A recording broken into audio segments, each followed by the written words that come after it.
We're recording. All right.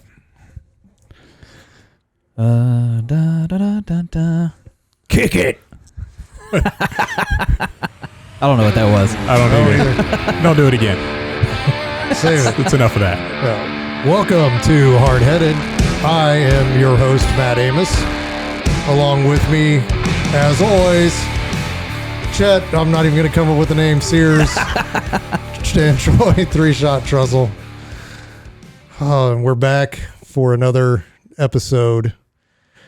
And I guess we're going to start off with Troy. Yes. What, sir, is on your mind, even though I know that that is a loaded question that typically will involve something that I have no idea what it is? You know, surprisingly, you've said that a bunch before. Yeah. And you've agreed with me on a lot of top threes that, you know, movies and stuff. It's like, oh, yeah. So You guys are almost the same person. we have a lot more in common than you think. I mean, sometimes. Like, I get you guys confused. Now your Christmas movies, no. Yeah, they were They were a little rough. They were really good. I was trying to open your mind a little bit. Hopefully it opens some listeners' minds. Didn't work for him. He's closed-minded. Hashtag join the conversation. If one of us opens your mind, let us know about it. Yeah, let us know. Yeah. All right. So what's on my mind? Have you ever said to yourself, what the heck have I done? Have you ever said that to me? Yeah, I think I have. Yeah. A couple times. Only. Yeah. So recently, you'll get a kick out of this. Recently, my wife and I moved, and we decided to downsize. It's a good financial move for us, and everything looks awesome on paper. Yeah.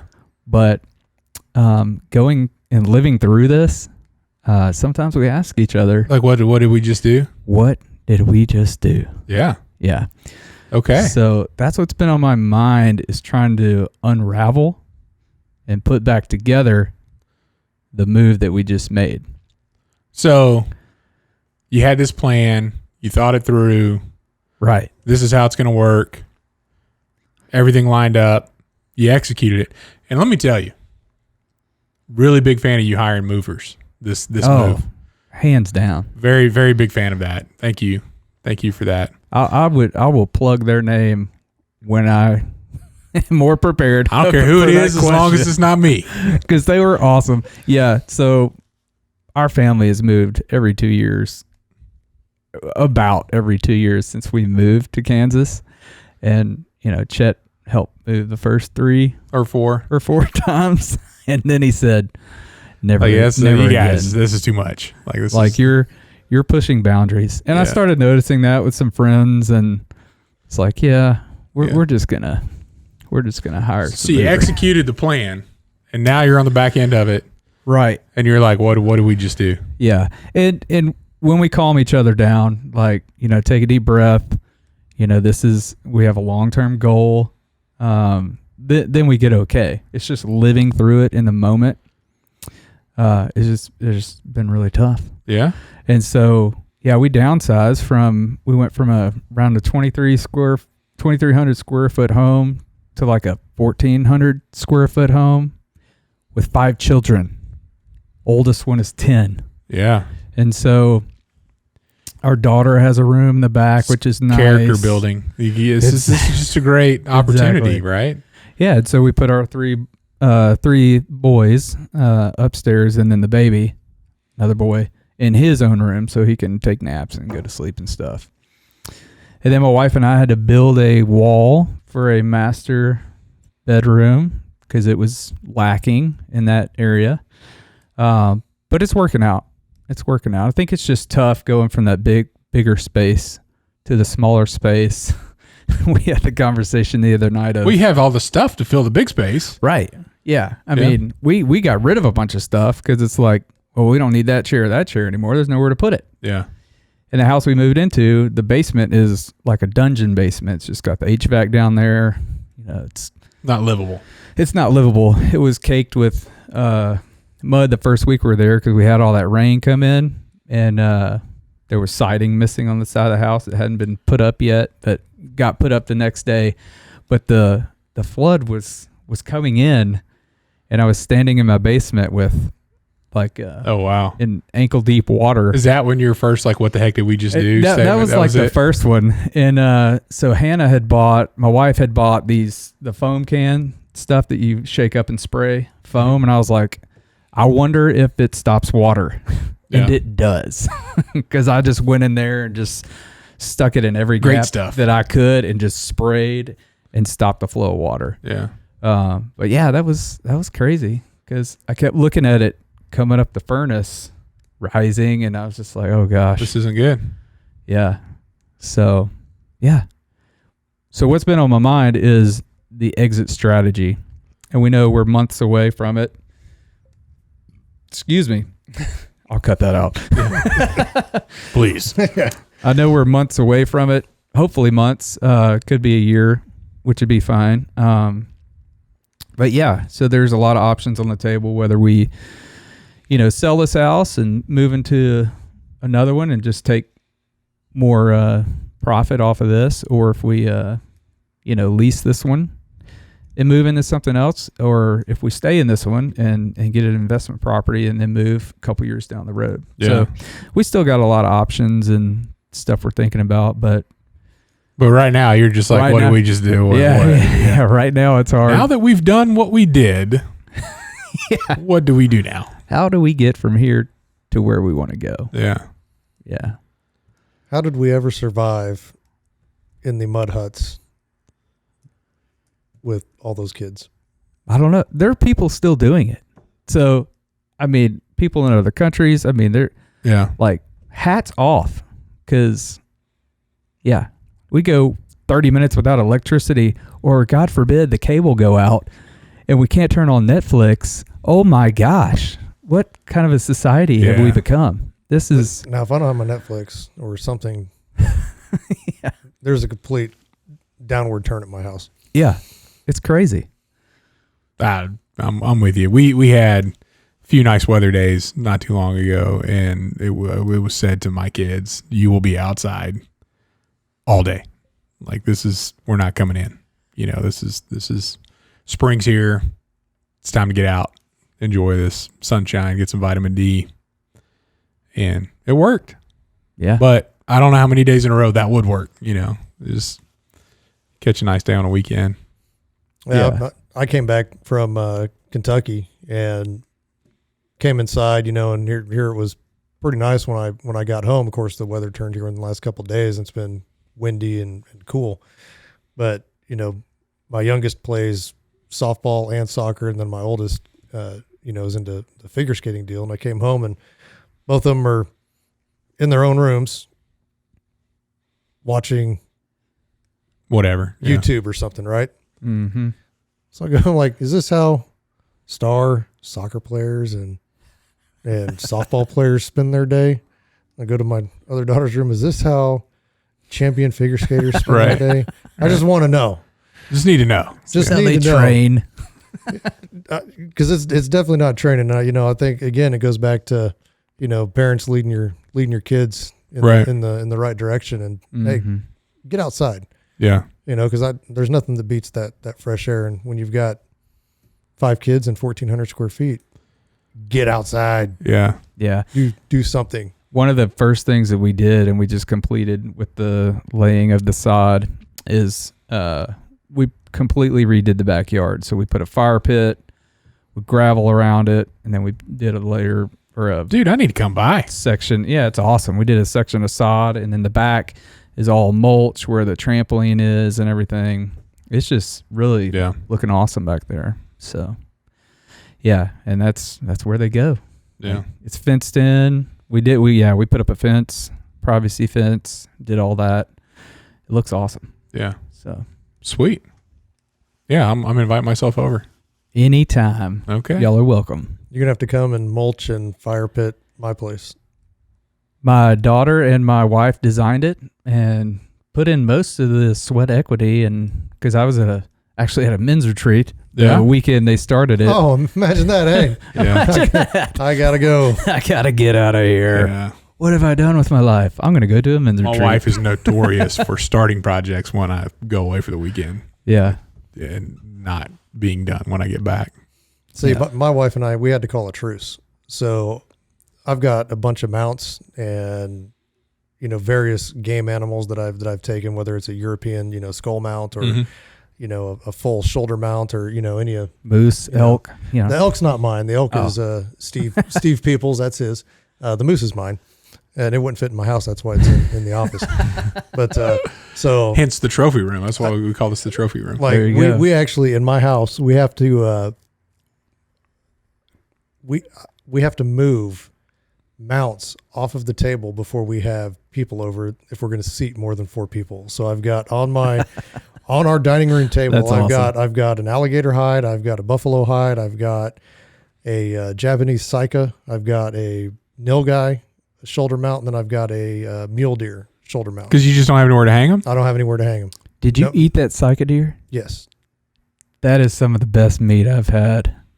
I should have put that on my top 3 when we did meats. Because, see, Wasn't it one of Steve's? no, the one I ate, quick story. We went deer hunting in my buddy Phil's place years ago, and they had a high fence, and they had a bunch of exotics in there. They had sika deer. They had, lots of stuff. Names I can't pronounce. But anyway, we were in there, and he was It's like, basically all the animals that Matt just listed on his table. pretty much. He was like, yeah, y'all can go in there, just see a whitetail. You can shoot the doe. Because my friend Ryan hadn't shot one yet. So we were like, yeah, we'll go in there. So we found a deer, looked like a whitetail. And they were just staring at us. And we were like, oh, look, Ryan, they're just waiting on you. Just shoot it. So he shot one. Anyway, we took it back, and Phil had these, he was a youth pastor at the time, and he had these youth that would come in and clean them for us. And they came and took it and hung it up, and they were out there for like 10 minutes, and they came in the camp and were like, hey, Phil, we need to show you something. We have a little sidebar, Phil. Phil, we have an issue here. And so they came, but he went out and he came back in, and he's like, oh, guys, y'all killed the sika deer. I'm going to have to charge you guys for that, and rightly so. But we took that to the Independence Bowl that year, and a friend of mine cooked it up, smoked it all day. At the tailgate? Yeah, and that was the most delicious deer meat I think I've ever had. It's pretty good. It's up there with Axis. I don't think it's as good as Axis. Yeah. And it's definitely a little bit below that nilgai. Nilgai is still bar none, my favorite. But like I was saying, so we kind of got off track with That's okay. But Listen to this guy. but see, I'm trying to keep it on track, but it's You're not doing well. It's also a memory problem. Like I was going to forget what I was going to say. Yeah. But so my wife decided that I had a nilgai European mount, and so I was talking about where I wanted to hang it and all this kind of stuff. And then I came home, and my mother-in-law and my wife had hung a bear rug, and then hung the nilgai mount, and I was like, it's not really where I wanted that nilgai mount. So I waited. You got to do it. You can't just leave that stuff laying around. So because we argue about where we're going to put this stuff, right? Because she doesn't want any more animals on the wall, Right. and I'm like, they've got to go somewhere. She goes, well, you need to stop shooting them, and I'm like, well, that's not going to happen, Right. So, or stop mounting them, and I'm like, well, I've drawn it back to where now I only mount something that I've only shot once, so I'm not mounting Multiple elk and multiple bear and well, the bear, I'm still going to mount that because I'm short a red and a cinnamon colored deer or bear, and then I'll have all the colors. yeah. But so then I went and I hung something up, and it wasn't where she wanted it, but now it's hung, and so we called a truce, and so now No more hanging. yeah, so now those animals just sit on the table. And we're like a Mexican standoff. It's like they're just there waiting. And I keep waiting because I'm like, I need, and they're all going to go in my shop when I build my shop. But with the prices of everything lately going through the roof, I don't see that happening. Yeah, I was going to say you need like a large shop or some kind of a little man cave lodge out there. See, now being that, and my favorite quote, is don't talk about it, be about it. Yeah. I've talked about this shop for A long time. 8 years. He's even got plans. Like he's drawn it up. Just I know exactly what I want, but every time I go to pull the trigger, I look at that price and I'm just like, oh, I don't want to spend that much. Just cash in those stocks. No, right? no. No, those are bonuses. Those are bonuses. Yeah. Well, I don't have the taxidermy problem, so we're all good there. I've mounted 2 things in my life. Yeah. Well, and then, funny because you're wearing the hat today from a buddy of ours from Wes over at M&W Taxidermy. And it was kind of funny because when I got back from Kentucky, my wife came in and she goes, hey, did Wes call you? And I was like, no, I haven't talked to him. And she goes, well, Clara's deer from 2 years ago and last year are done. And then the black pheasant is done as well. So those are coming this week. Bring your checkbook. Yeah. So all 3 are going to be hopefully done this week. And at least we agree on where the black pheasant's going to go. It's going to go. We got a little fireplace in our dining room. It's going to go above that. And then I'm taking Clara's big deer out to my hunting camp, and then her first deer will be in her bedroom. Yeah. So I've got Nice. very early on in our marriage, there was a discussion and a settlement of no dead animals in a living area. Like, so bedrooms in the house.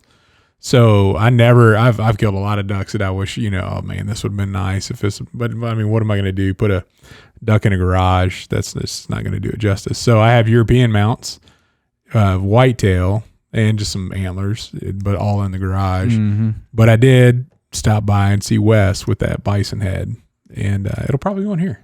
So Good got a place to put it. I did see that my bison is full. So I do have a bison in my house, and it's in our office.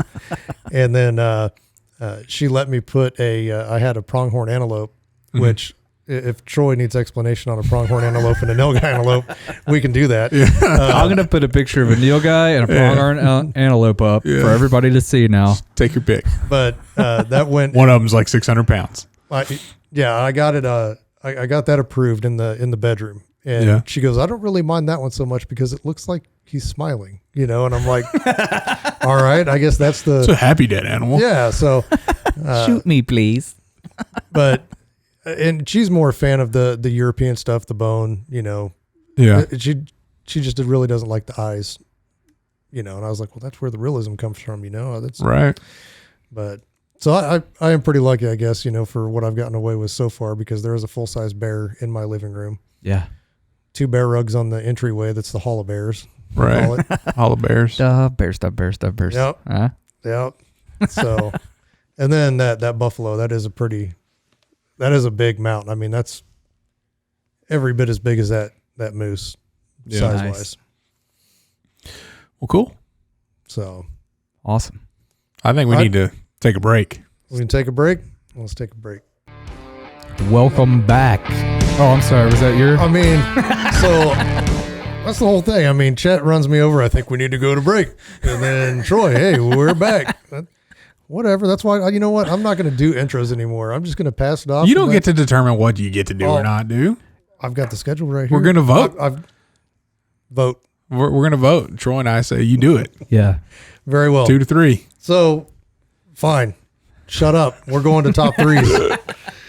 And our top 3 on this one kind of goes along. Troy, you plan this again.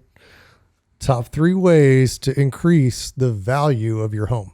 Top 3. What, can I go first? Whatever you want. Let's vote. You okay with that? Sure. Yeah. Go for it. Overruled. Number 3. New floors. So one of the first things that you see when you walk in looking at a house is what you step on, like walking straight in. So if you have old carpet or outdated floors or whatever. And old carpet especially, like that's a big eyesore. Yeah. I would say. Yep. So yeah, I'd say, hey, you put new floors in, maybe not the whole house, because there's some things that are there, but especially your high traffic areas, whether that's hardwood or tile or something, just to not let it look as worn down. Number 2, outdoor living space. You kind of talked about that, doing that in your backyard. Yeah. Man, I'm a big fan. So we poured a big patio in our backyard a few years back, and put the fire pit in, a little seating area. Actually have almost a half court basketball court as well. Ended up buying, like, we have a pickleball set, so the kids. I mean, it's just it's a great place to be outside in the backyard. You got some good shade. Got the grill out there. So just like we have a whole living area where we could spend outside and enjoy our time, whether it's playing games or had kids playing games and, sitting in some nice patio furniture around the fire pit. I will say for Kansas, we did the fire pit. Wish we would have done a fireplace instead of a fire pit just to help with the smoke. Wind, yeah. So there's a few days where the weather's nice, but you're not going to light a fire just because the wind's blowing around too much. And so our neighbor put in a nice fireplace, and they're like, man, they don't have to deal with that smoke near as much as we do. So if I had to do over again, I would swap that out. Noted. Number 1, ways to increase the value of your home: kitchen remodel. If you do one well, like you just did. I don't know if we're gonna get our money back off of that, but that is the most gorgeous kitchen I've ever walked in. We're really excited about it. Yeah, it's awesome. But it makes our whole house just seem different. With completely new cabinets. Let me ask you this: does it make you feel like you need to upgrade the rest of your house because your kitchen is so amazing? So what you don't know, like our new window treatments went in. That was part of it. That just we got last week, and nice. It's every room in our house got touched because of the kitchen remodel. Yeah, it's that extravagant. It's nice. Yeah. So yeah, I mean, some of it was just knocked down, like the knockdown ceiling and whatnot. But it was pretty extensive. But if you look at it, and Ashley being in real estate and whatnot. There is no issues getting basically more than what you want out of your house when somebody walks in and like there's a brand new kitchen. Like it's not the brown cabinets and the older appliances, and we've been in our house for 13 years now, so it really dressed up the whole interior. And I will say that I just spent like a week and a half and with a good friend, and she was looking for a home, and everything for her literally came down to the kitchen. Yeah. The rest of the house could have been perfect, but if that kitchen wasn't on point, nope, strike that one off the list. Right. Keep looking. So yeah, I mean, kitchen remodel would go a long way. Yeah. Yeah. So that's my number 1 way to increase the value of your home. And I sure would like to have that ice maker. Dude, I'm not going to lie. It's pretty nice. Fill up your coolers. No need to run and go get bags of ice. You just got, you got your own. Yep. That's it was, we were talking with, like we get together, our church small group every other week. Like I'm all-time ice guy. Like, it's because everybody, bring drinks and we're like, wait, we got the ice taken care of. We got a little ice maker. So that's awesome. Yep. So I guess, I'm good. I did 3. I didn't do more than 3. I was waiting for I did 3, 2, 1. Like Troy, I made you happy and I made you happy. You brought up the ice as technically not his. That's part of the kitchen remodel. It was part of the kitchen remodel. Okay. It was along those same lines. Yeah. Yeah. It wasn't an asterisk by. Because I don't think you're going to get more money with just an ice machine unless you're driving a limo. Yeah, it depends on your car. If it's your car, if it's your car and you got an ice maker in there, baby. It's a pretty nice car. High resale. Yeah, yeah. That's living large with that ice maker. All right, so I guess for my top 3, I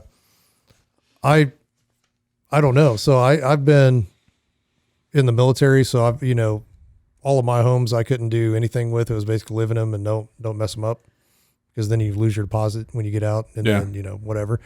And then when we retired and moved back, the Homes for Our Troops built us our home. So I really haven't had any experience in home remodeling or anything like that. And so I was actually just kind of listening, hoping you guys would really bring it on this one, because I really have no idea. So I just kind of look at my house and said, what could I do here to possibly increase the value here? And so, one of them would be a shop, or a detached garage or something like that. A workshop where, if you've got, the motorhead that wants to have a car lift in there and work on cars, or if they've got a couple of cars, store extra cars, or if you've got a family, you've got extra places and you don't have to fill your garage up with all your stuff. Yeah.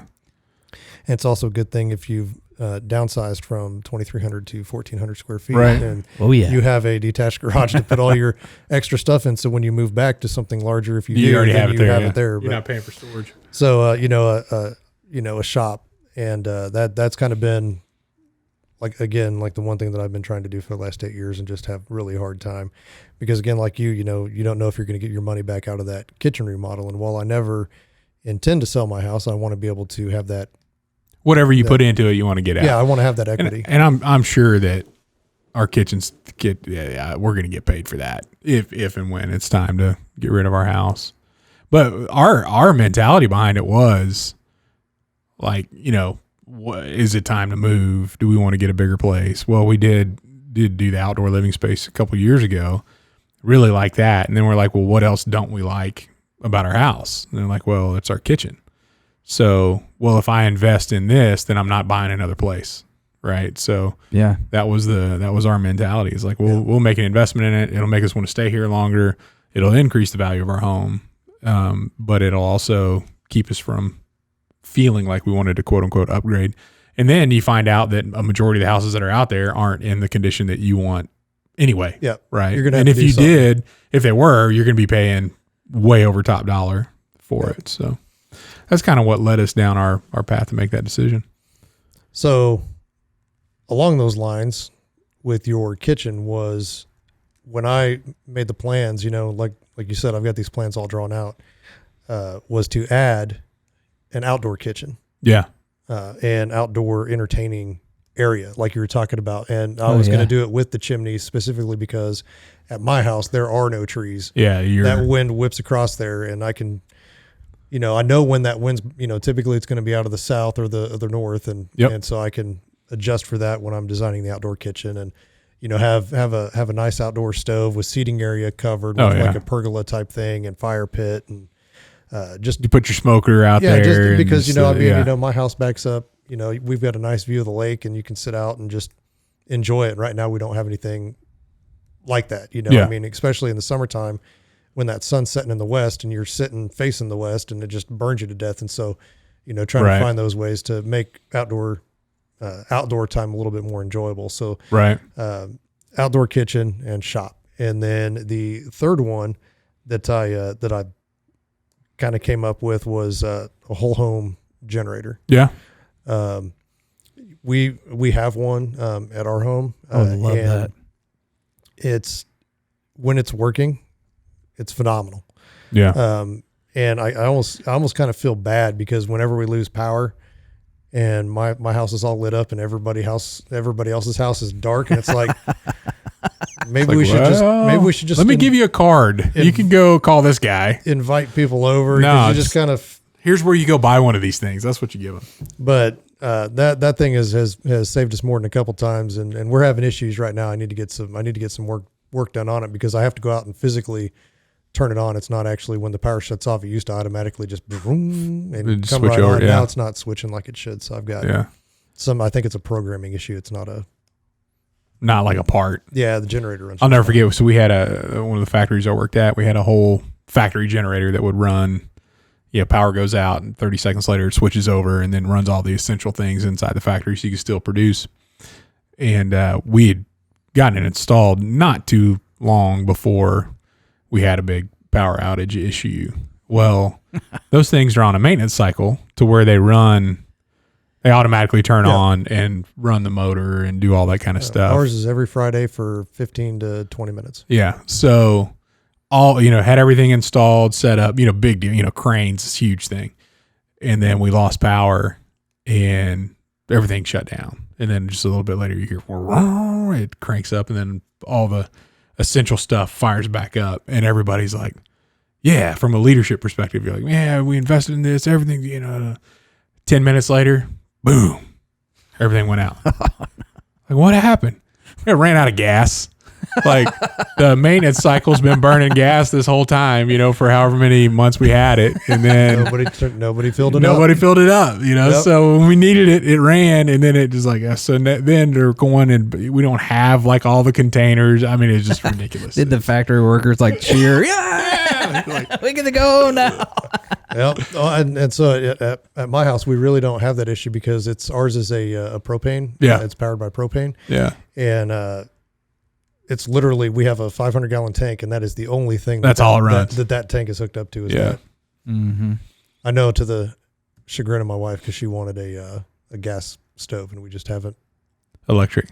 We haven't. Dude, I love gas. I do too. I love cooking on gas. So does she, and it's so much better to cook on. Yeah. But we're not going to spend that money until it breaks, and then when it comes time to replace it, then we'll replace it. Yeah. But Well, cool. Those are my top three. I think that's a good top three. I like it. So that leaves me. All right. That is you. Number 3 is paint. There is nothing A little facelift. like putting a little paint on anything, repainting the trim, repainting the walls, making it look good. That little paint can go a long way. Yeah. So that's my number 3. Number 2, Chet, I agree with you. Flooring is just one of the biggest things that you can do. Yeah. Hardwoods can be, redone, and there's no need in putting something on top of them. Right. You can get in there with a little sweat equity and sand them down and restain them and do all that stuff yourself, or hire somebody to do it and just make them look beautiful. We've done that a few times Yeah. in our moves. So answer me this: if I have, so my floors are all wood floors, but they're on a concrete slab. Mhm. Can you sand those little panels down and refinish those, or Yeah. do you need to get new panels? If it's real wood, They're like a laminate. No, they're real wood. Yeah. Yeah, Yeah. you just sand it Because you down. can see the dog, where my dogs chase each other inside the house. You can see the claw marks. Yeah. Yeah. My recommendation would be, don't do that until after you don't have dogs anymore. Because if you refinish it now, they're just going to do it again. I don't intend to. We don't intend to move. Yeah. So Or you can do what we're doing and put carpet or rugs over all of your hardwoods. that's basically what we've done in the major living areas. Yeah. We've got rugs there and rugs in the bedrooms and stuff like that. But the whole house is, I learned is wood floor. from the refinement of being married to a woman, I've learned, carpet, not the greatest, gets dirty, hard to keep clean, wears out. So put hard floors in. But then you don't want to live on a hard floor, so you buy a rug cover put it on with a top of to rug. cover that. Yeah. Yeah. Yeah. So I've had to talk my wife into keeping carpet in the bedrooms in every house that we've moved in and remodeled, because we've flipped 3 houses in the past 8 years or whatever. So this house we just moved into, the whole thing's hardwood. So you don't have your rugs. And so you we don't have carpet. We don't have the carpet in the bedrooms, and we're not putting them in this house. But she said to me one night after I got in bed, she said, "I really miss our carpet in our bedroom." Told you. And I was like, "Yes, Yeah. Troy for the win." Yeah. It's like, I know it's good stuff to have, but now we have a couple of runners around our bed. Okay. Of carpet, of just a rug. So yeah, it was pretty. Yeah, funny. it must be really nice to slide out of bed and put your feet on that carpet. It's really nice. He went there. Crimea River. He went there. Yeah.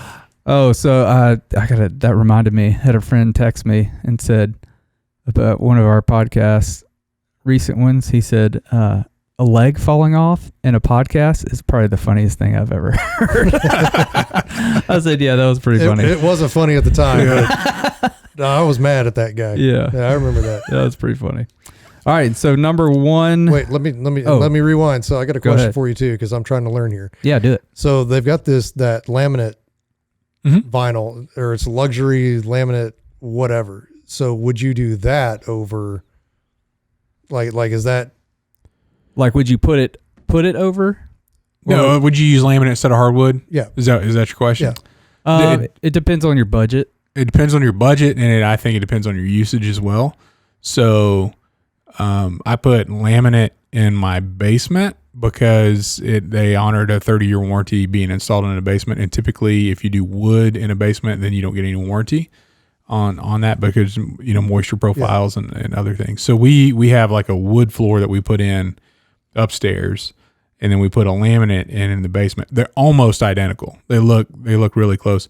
But I'll tell you that the laminate is a lot more durable, like with a dog, Right. Than the wood that we have upstairs. But if we're trying to increase value more, would you go wood or the laminate? If you're just looking to increase value, I don't know. I'd probably say wood. Yeah, probably wood. Just wood. But if you do go the laminate route, talk to somebody in flooring that knows, what they're talking about, and buy like some really good laminate because there's some cheap the stuff. underlayment matters as well. Oh, Like yeah.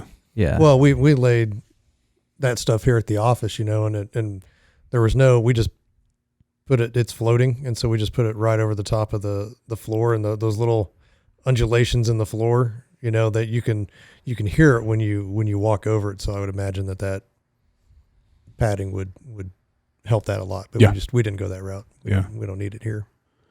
No, I in two instances, we actually had when we bought our house. It was a spec home that was being built, and I don't know why we made a good decision, but we said, that we're going to go high on the carpet pad for the bedrooms and low on the carpet itself. And then when we had, it's been 6 years or so ago, we were getting new carpet for the kids' rooms, and the dude was like, yeah, I bought some carpet pad to put in here, but I'm not replacing what you have. It's the best stuff on the market, and it's going to make your carpet just be so much more durable. And so when we did laminate floors as well, started talking to people and say that underlayment that you put under there has a lot of impact on the durability of the floor, the quietness, the insulation. So if I wouldn't cut corners there is on the padding of that kind of stuff. Yeah. Have we answered all of your questions? You have. Mr. Amos? Thank you. All right. You're welcome. Go ahead with What are you doing next weekend? Can you come over and help me lay some? No, we're not doing that. There's too many mounts that need to be moved in order for that to happen. Yeah. All right. Number one, one of the best things you can do, I believe, is to upgrade your countertops. Kitchen, bathroom, everything. Surfaces. Surfaces. Kitchen, bathroom. If you got a little half wet bar downstairs, change the countertops. Just upgrade them. Yeah. If you got laminate or Formica, that stuff, get it out of there. Get rid of it. In our last house that we just sold when we just moved, we didn't have the funds to really go granite or anything.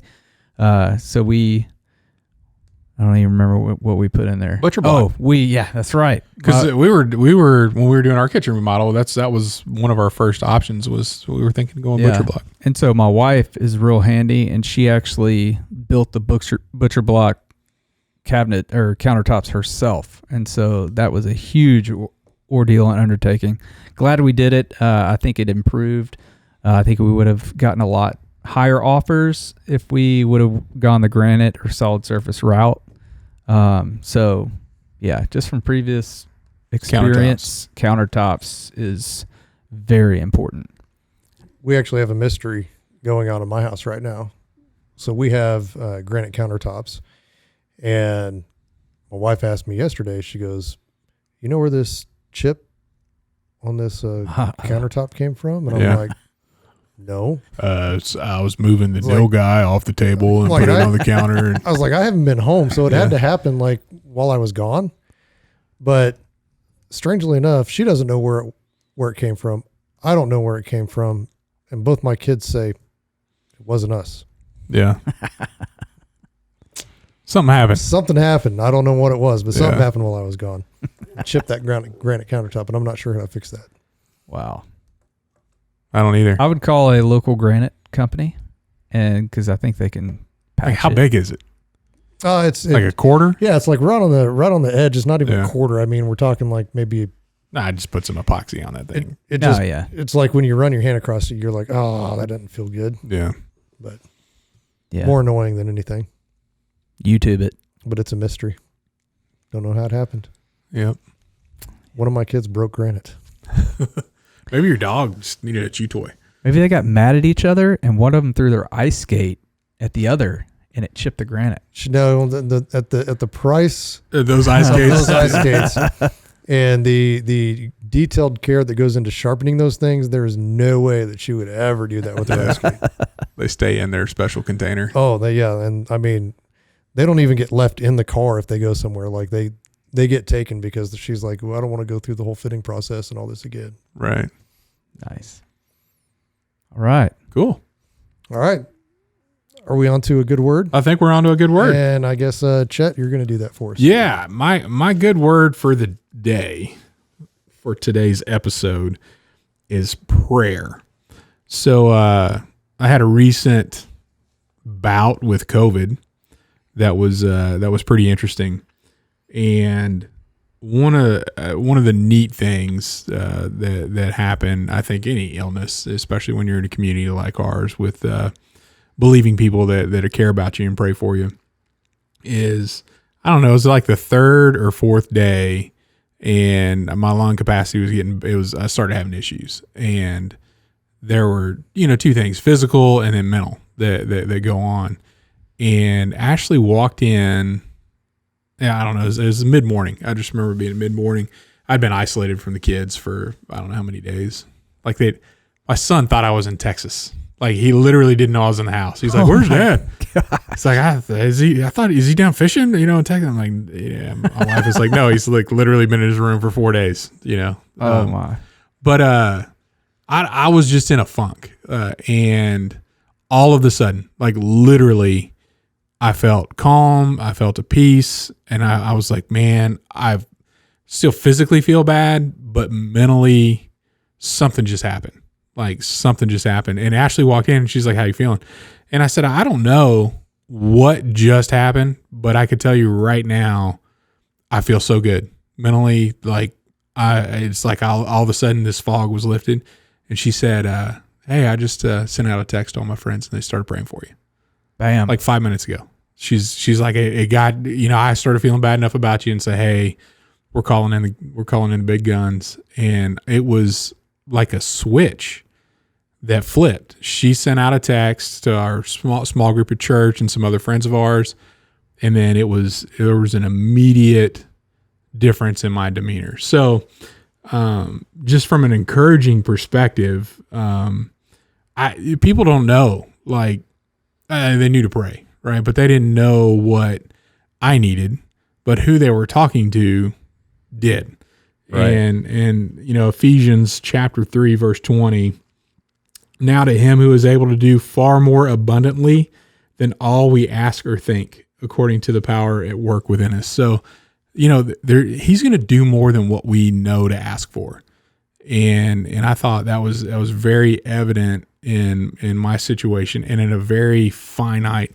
I know a lot of times we could sit back and say, I've come through all of this and God carried me through all of this, and it's a big, broad journey. But at the same time, like seconds after people praying, me feeling different. I mean, it was so finite, and I couldn't explain. I was just like, she literally went, hey, you know what? I'm like, I don't know how or why, but something just happened.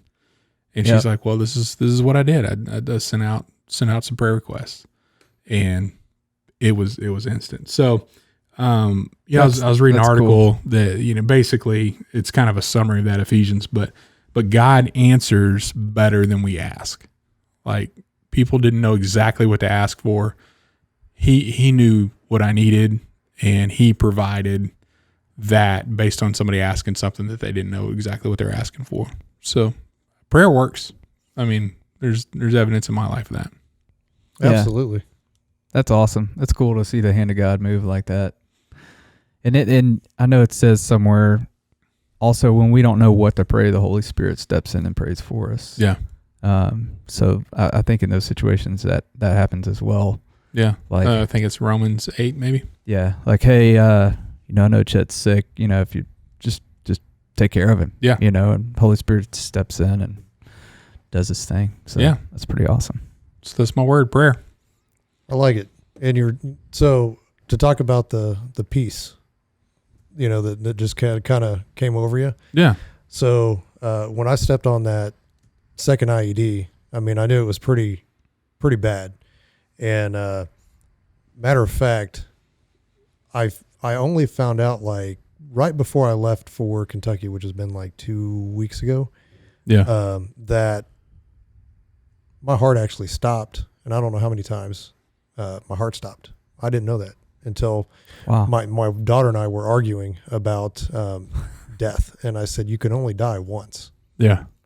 And so she goes, "Well, because we got in a Superman argument," and so, but she likes to argue with me, and so we were arguing about that, and then she goes in, and I was like, "Well, go ask your mom," and so she's like, "Well, your dad's heart stopped." Right. I was like, "What? What are you talking about?" I didn't know that. But it was kind of funny because as I was laying there and I could hear him calling the medevac, over the radio, and I got just a bunch of stuff going on around me. I'm telling guys not to get too close, to take their time getting up to me, and because there's always more. And so take your time. Don't rush to get up to me. And I'm starting to try to put on my tourniquets. I'm not doing a very good job, but as I'm laying there as I was kind of figuring things out, what was going on, because it's a pretty big blast. And so you got to clear your head a little bit. And, but I laid there and I was like, I was like, man, God, I don't know if it is my time, it's my time. I'm ready, but if I come through this, show me what I'm supposed to do. And then all of a sudden just peace. Like it was whatever, you know? And so, I wasn't right in the middle of all the chaos. Yeah. Everything's going on around me, and they're trying to get IVs in me and get the tourniquets all set and everything like that. And it was just like, what, whatever. Yeah. And so that's kind of, and then that piece, it was just like the whole time, it was like, whatever, no big deal. Yeah. Whatever happens, take care of my wife and kids. If it's my time, make sure they're taken care of, and right. I'm ready for whatever comes, and that's, I think that faith and that peace just is something that non-believers don't understand, and that it would be extremely beneficial to them if they would. Right. Well, and to be open to it. Right. Because there's still times that believers are very anxious about things. Oh yeah. But you get your focus right, and then you get the influence of the Holy Spirit to, hey, it's okay. Yep. You're going to be all right. I'm here. Because again, like you said, the stuff that we don't know to ask for, that he's answering. He's going to answer better than we ask. Exactly. Yeah. Because he knows the big picture. He knows the master plan, which is always the best way. Yeah. And have faith in that, right? Rest in that. Absolutely. All right. Yeah. Let's take us on out, Matt.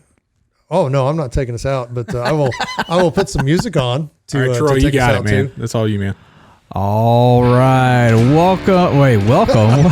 What happened? Maybe, where are you at? Maybe you could do this, Matt.